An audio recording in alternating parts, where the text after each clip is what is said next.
सुप्रभात बच्चों, आप सबसे कुशल होंगे व सुरक्षित होंगे। बच्चों, हमारा आज का विषय है ध्रुव स्वामिनी नाटक। ध्रुव स्वामिनी जयशंकर प्रसाद द्वारा रचित एक ऐतिहासिक नाटक। क्योंकि जयशंकर प्रसाद नाटककार के रूप में विख्यात है और उन्होंने हमारे भारत के गौरवपूर्ण अतीत, गरिमामयी इतिहास का वर्णन अपने नाटकों के माध्यम से किया है। उनके नाटक हमारे अतीत का वर्णन करने वाले गरिमामयी गौरवपूर्ण नाटक है। उनमें से ही ध्रुव स्वामिनी उनका एक प्रमुख ऐतिहासिक नाटक है, जिसमें आर्य समुद्रगुप्त के गुप्त साम्राज्य का वर्णन किया गया है। आर्य समुद्रगुप्त के दो पुत्र थे, रामगुप्त और चंद्रगुप्त। और ध्रुव स्वामिनी उन्होंने संधि स्वरूप उनके छोटे पुत्र चंद्रगुप्त की वाग्दत्ता पत्नी के रूप में मिले थे। ध्रुव स्वामिनी नाटक में हम आज ध्रुव स्वामिनी के चरित्र चित्रण का अध्ययन करेंगे। ध्रुव स्वामिनी इस नाटक की प्रमुख नायिका है। नाटक का संपूर्ण कथानक उसके इर्द गिर्द घूमता है। नाटक की सभी घटनाएं ध्रुव स्वामिनी से जुड़ी हुई है, वही उसका केंद्र बिंदु है। और नाटक में जो प्रमुख समस्या है, विवाह बंधन की जो समस्या है, वह भी ध्रुव स्वामिनी पर ही आधारित है। ध्रुव स्वामिनी को विवाह लेकर ही संपूर्ण नाटक का ढांचा बुना गया है। संपूर्ण नाटक का कथानक विवाह बंधन से जुड़ा हुआ है और किस प्रकार विवाह बंधन एक मनुष्य को किस प्रकार विवश कर देता है, बेबस कर देता है, और उसके संपूर्ण जीवन का जो है संपूर्ण जीवन उसे विवशतावश, मजबूरीवश बिताना पड़ता है। इन सभी समस्याओं का वर्णन इस नाटक में किया गया है। ध्रुव स्वामिनी इस नाटक की मुख्य पात्र है। सबसे पहले नाटक में वह विवश व बंदिनी नारी के रूप में दिखाई देती है।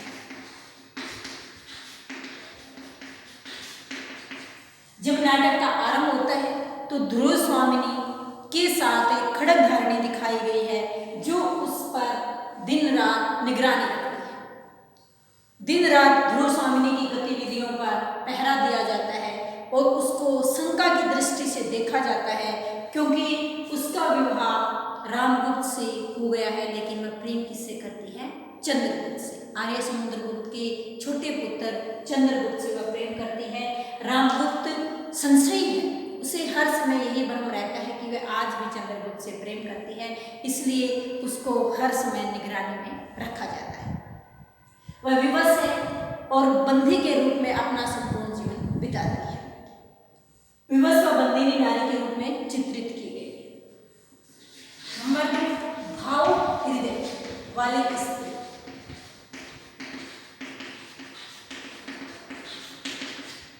ध्रुव स्वामिनी एक संवेदनशील, प्रेममयी, करुणामयी स्त्री के रूप में वह चंद्रगुप्त से प्रेम करती है। चंद्रगुप्त से प्रेम करती है, लेकिन अपने राज्य में किसी प्रकार का उपद्रव न हो, विद्रोह न हो, अशांति न हो, इन सभी बातों को सोचते हुए वह रामगुप्त से अपना विवाह बंधन स्वीकार कर लेती है, लेकिन मन ही मन में चंद्रगुप्त से प्रेम करती है। जब वह आत्महत्या करना चाहती है तो चंद्रगुप्त उसकी तलवार छीनकर उसे अपने हृदय से लगा देता है। तो वह कहती है कि कितना अनुभूतिपूर्ण था वह एक क्षण का आलिंगन। ऐसा लग रहा था कि मानो लू से तपती वसुधा को तेज ने सायंकालीन आकाश से दिला दिया। कितना संतोष भरा हुआ था उस एक पल का एहसास। इन सभी बातों से स्पष्ट होता है कि ध्रुव स्वामिनी जो है भाव हृदय वाली स्त्री है। उसके मन में भी प्रेम की भावनाएं, संवेदनाएं उत्पन्न होती है और वह भी चंद्रगुप्त से प्रेम करना चाहती है, लेकिन विवशतावश वह रामगुप्त की पत्नी बनकर रह गई। करुणामयी स्त्री, करुणामयी स्त्री। ध्रुव स्वामिनी के अंदर दया, ममता, करुणा आदि सात्विक गुण विद्यमान है। वह दूसरों को जब दुखी देखती है, परेशान देखती है, किसी को विवश देखती है, तो उसका मन उत्तेजित हो जाता है, वह दया से द्रवित हो जाती है और उनकी सहायता करने के लिए तैयार हो जाती है।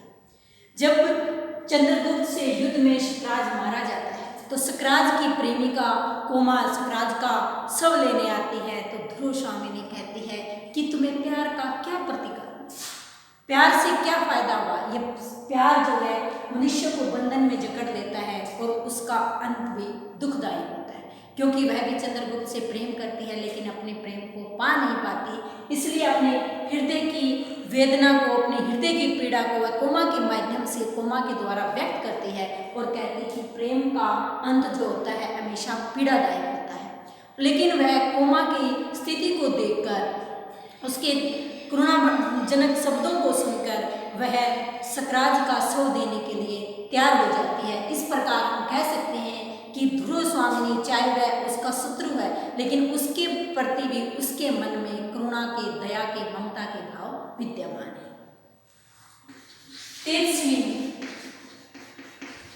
तेजस्विनी नारी।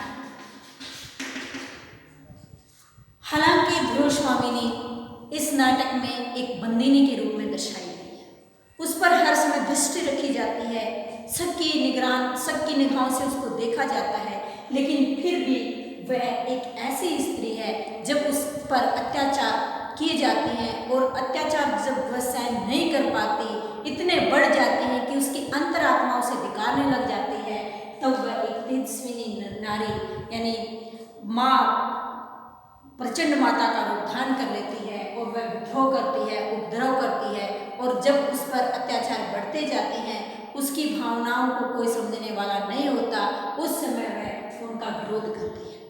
वह तलवार निकालकर रामगुप्त का सामना करने के लिए तैयार हो जाती है। शिखर स्वामी को भी ललकारती है जो रामगुप्त का मंत्री है। इन बातों से सिद्ध होता है कि अत्याचार को बढ़ते देखकर वह उनको बर्दाश्त नहीं करती, बल्कि अत्याचार का विरोध करने के लिए तत्पर रहती है। कर्तव्य परायण। अगला ध्रुव स्वामिनी नाटक में ध्रुव स्वामिनी को एक कर्तव्य परायण भारतीय स्त्री के रूप में चित्रित किया गया है।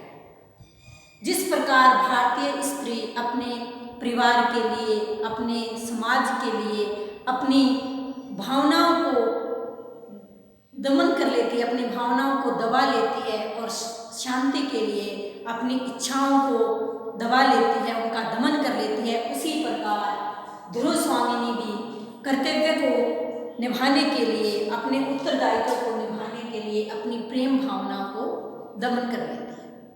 जब वह चंद्रगुप्त से प्रेम करती है, लेकिन जब उसका विवाह रामगुप्त से हो जाता है षड्यंत्र के द्वारा, राजनीतिक प्रपंच से, राजनीतिक छल कपट से, तो वह चंद्रगुप्त से प्रेम करने के बावजूद भी अपने विवाह बंधन को स्वीकार कर लेती है। वह अपने वैवाहिक जीवन से असंतुष्ट है, लेकिन फिर भी वह शांति बनाए रखने के लिए, किसी प्रकार का उपद्रव न हो, राष्ट्रकुल की मर्यादा के लिए, वंश का प्रतिपालक के रूप में अपने विवाह को स्वीकार कर लेती है और रामगुप्त की पत्नी बनना स्वीकार करती है। इस प्रकार ध्रुव स्वामिनी कर्तव्यपरायण स्त्री के रूप में चित्रित की गई है। वीरांगना।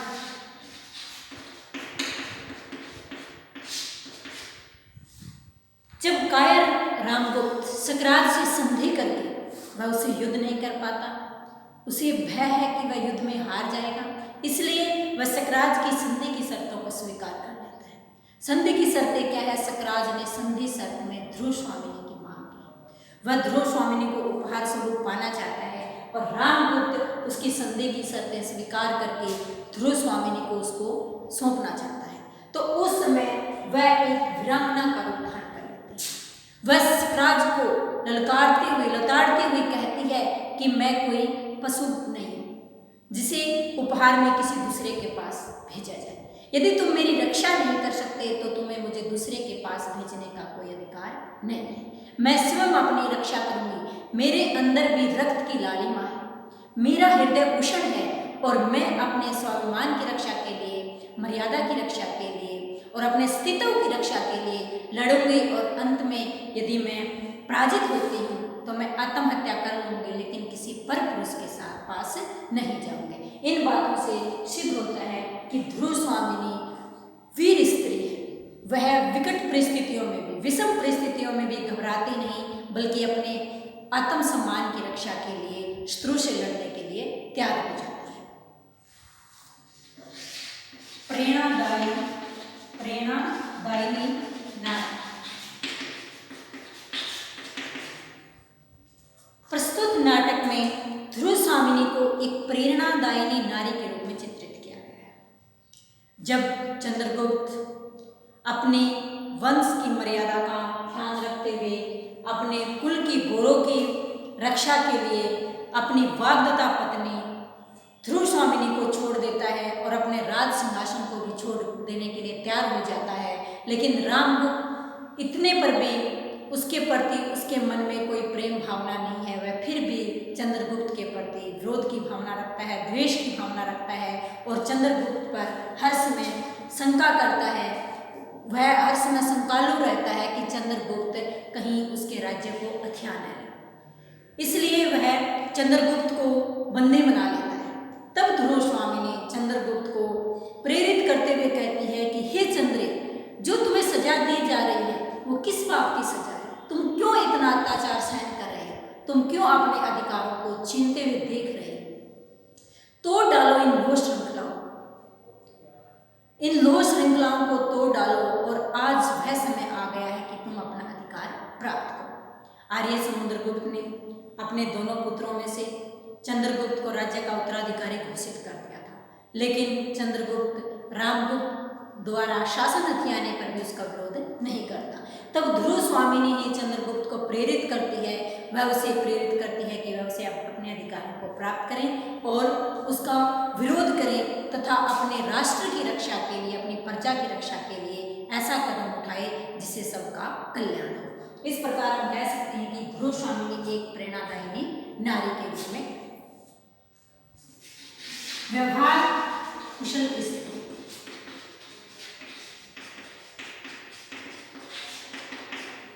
प्रस्तुत नाटक में ध्रुव स्वामिनी का व्यवहार जो है वह कुशलतापूर्वक अपना व्यवहार करती है। वह कुशलतापूर्वक सबके प्रश्नों का जवाब देती है। जब धर्म के नाम पर वाद विवाद होता है तो वह पंडित को धर्म के नाम पर धर्म गुरु को बोलने के लिए विवश कर देती है कि किस पुस्तक में, किस धर्म ग्रंथ में ऐसा लिखा गया है कि एक स्त्री दूसरा विवाह नहीं कर सकती। वह अपने व्यवहार की कुशलता से ही सभी सामंतों को अपने पक्ष में कर लेती है और षड्यंत्रकारी मंत्री शिखर स्वामी को भी पराजित कर देती है।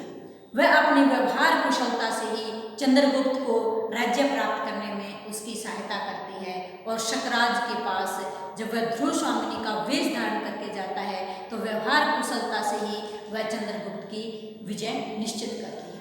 बार बार चंद्रगुप्त को उत्तेजित करती रहती है, उसे उसके अधिकारों के बारे में, उसके अधिकार क्षेत्र के बारे में, अपने वंश की मर्यादा का पालन करने के लिए और अपने गौरव कुल की रक्षा के लिए प्रेरित करती रहती है। इस प्रकार इन बातों से साबित होता है कि ध्रुव स्वामिनी व्यवहार कुशल स्त्री है। वह व्यवहार जानती है और अपने व्यवहार द्वारा ही, अपने सिद्धांतों द्वारा ही अंत में महारानी के पद को प्राप्त कर लेती है। प्रेम की मूर्ति।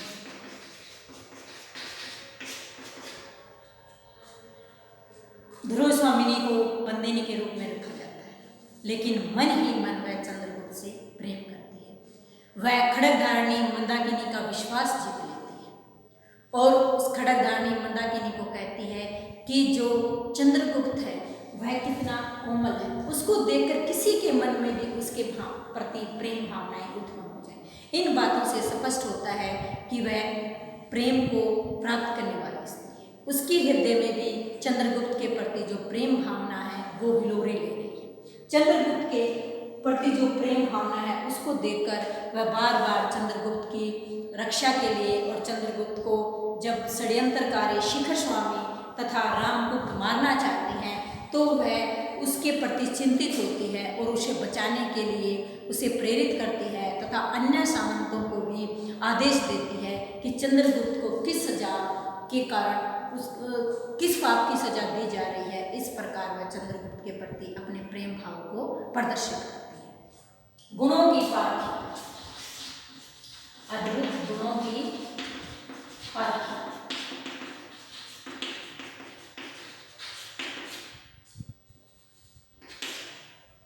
ध्रुव स्वामिनी महारानी होते हुए भी अपने पद को प्राप्त नहीं कर पाती, क्योंकि रामगुप्त उसके साथ बंदिनी जैसा व्यवहार करता है, लेकिन फिर भी वह अद्भुत और दिव्य गुणों से परिपूर्ण है।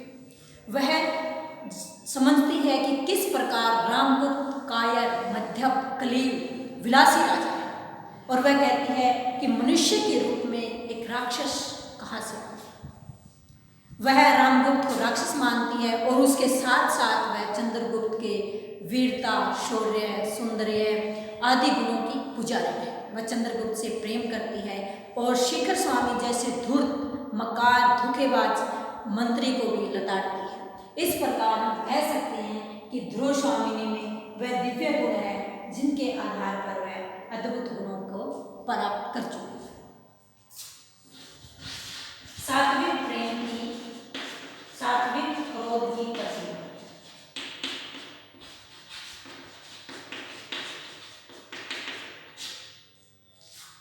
ध्रुव स्वामिनी सहृदय नारी है।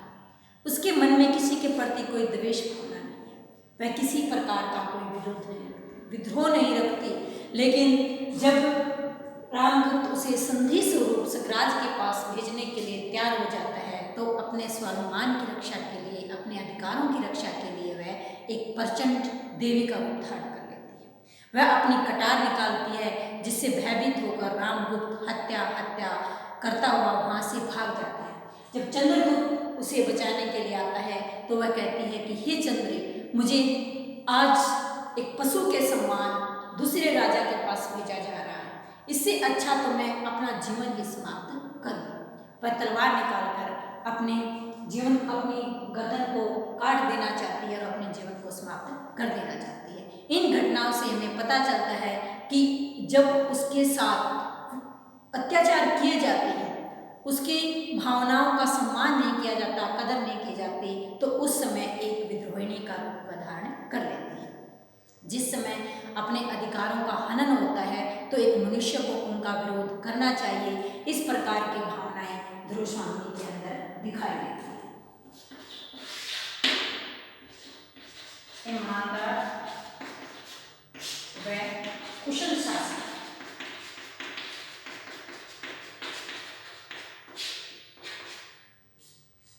ध्रुव स्वामिनी किसी के साथ छल कपटपूर्ण व्यवहार नहीं करती। वह किसी के अधिकारों को नहीं छीनती।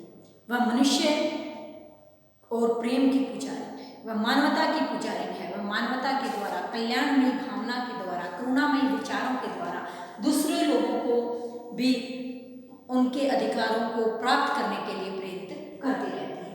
वह ईमानदारी पूर्वक अपना कर्तव्य निभाती है। वह एक कुशल शासिका के रूप में चंद्रगुप्त का सहयोग करती है। राज शासन को चलाने में चंद्रगुप्त का सहयोग करती है। इस प्रकार हम कह सकते हैं कि ध्रुव स्वामिनी ईमानदार है, वह कुशल शासिका है। वह बार बार चंद्रगुप्त द्वारा दिए गए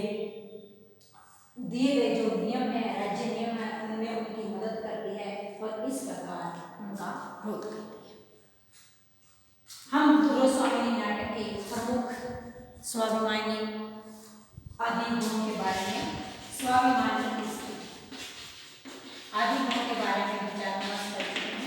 ध्रुव स्वामिनी में स्वाभिमान, वह अपने सतीत्व की रक्षा के लिए, मर्यादा की रक्षा के लिए, अपने राष्ट्रकुल की मर्यादा की रक्षा के लिए, घोरों की रक्षा के लिए अपना जीवन तक समाप्त कर देना चाहती है, लेकिन किसी परपुरुष के पास जाने से इनकार कर देती है। वह बार बार रामगुप्त को कलील कायर कहकर यह सिद्ध करती है कि यदि तुम मुझे अपनी पत्नी नहीं मानते, मेरी रक्षा ही नहीं कर सकते, तो तुम्हें मुझे बेचने का कोई अधिकार नहीं है। इस प्रकार इन बातों से साबित होता है कि ध्रुव स्वामिनी एक स्वाभिमानी नारी है। वह अपने स्वाभिमान की रक्षा के लिए स्वयं लड़ती है और अंत में विजय प्राप्त करती है। इन दिव्य गुणों के आधार पर हम कह सकते हैं कि ध्रुव स्वामिनी नाटक जो ध्रुव स्वामिनी पर ही लिखा गया है, तो ध्रुव स्वामिनी में वे सभी दिव्य गुण हैं जो एक प्रमुख नायिका में होने चाहिए। प्रमुख नायक वही हो सकता है जिसमें दिव्य गुण हैं और जो नाटक की कथानक पर खरा उतरता है। उनके दिव्य गुणों के आधार पर ही ध्रुव स्वामिनी नाटक में ध्रुव स्वामिनी को केंद्र बिंदु माना गया है और संपूर्ण कथानक उनके इर्द गिर्द घूमता है। धन्यवाद।